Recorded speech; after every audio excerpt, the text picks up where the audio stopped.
Nous allons aborder l'examen clinique en traumatologie. Dans cette capsule, il n'y aura pas de prérequis nécessaires pour pouvoir la suivre. Par contre, il sera bien de pouvoir la mettre en lien avec d'autres capsules sur les tests du genou, l'examen clinique du genou, etc., etc.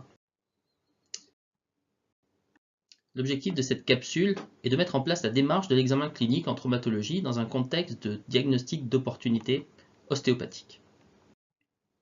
Alors, l'examen clinique consécutif à un traumatisme va procéder d'une systématique identique à chaque région examinée, constituant une véritable routine permettant de ne pas passer à côté d'une véritable lésion. Cette systématique permettra de mettre en place un diagnostic d'opportunité clinique le plus pertinent possible. Il existe plusieurs temps.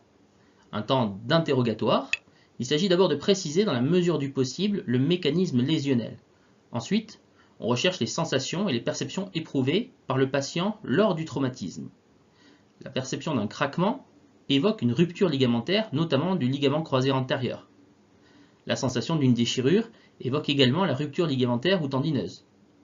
Une impression de déboîtement évoque une lésion du ligament croisé antérieur ou plus rarement une lésion du ligament latéral interne, voire le coincement d'un ménisque.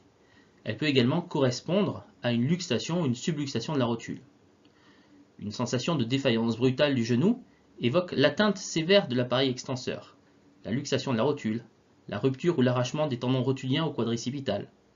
La sensation de blocage et la persistance éventuelle de celle-ci évoquent le plus souvent une lésion méniscale ou parfois une subluxation rotulienne.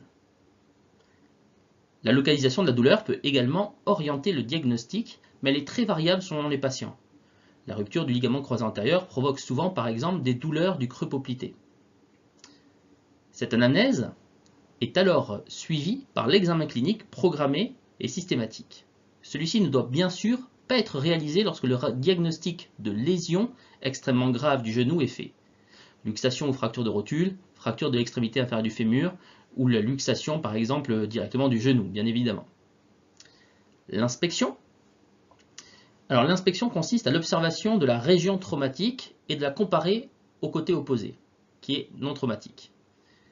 On peut observer aussi des déformations éventuelles, des zones de dépression, un œdème, un hématome, une impotence fonctionnelle. On peut demander aussi de réaliser des grands mouvements. En ce qui concerne la palpation, on va pouvoir apprécier la chaleur locale. Est-ce qu'il y a des points exquis de douleur? On va pouvoir palper au niveau osseux, évaluer une discontinuité osseuse. On va pouvoir percuter. Ensuite, on peut aussi palper les tissus mous, palper les muscles, palper les tendons.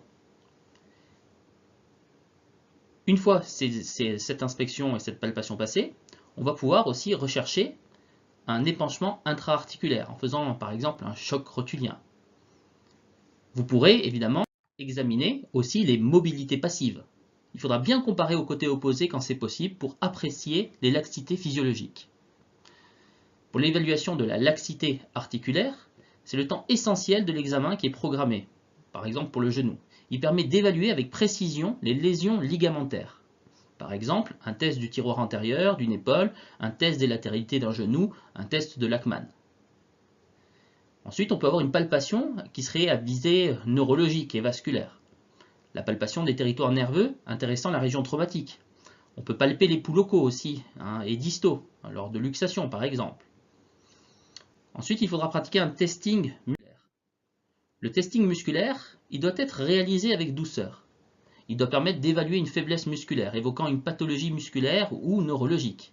Et toujours pareil, il est comparatif au côté sain. Pour les épreuves fonctionnelles, il en existe un grand nombre pour chaque région, comme le fait de pouvoir attacher son soutien-gorge, se baisser pour attacher ses lacets par exemple, ou se mettre en triple flexion. Elles permettent la plupart du temps, dans la plupart des cas, d'affiner le diagnostic avec une assez grande précision.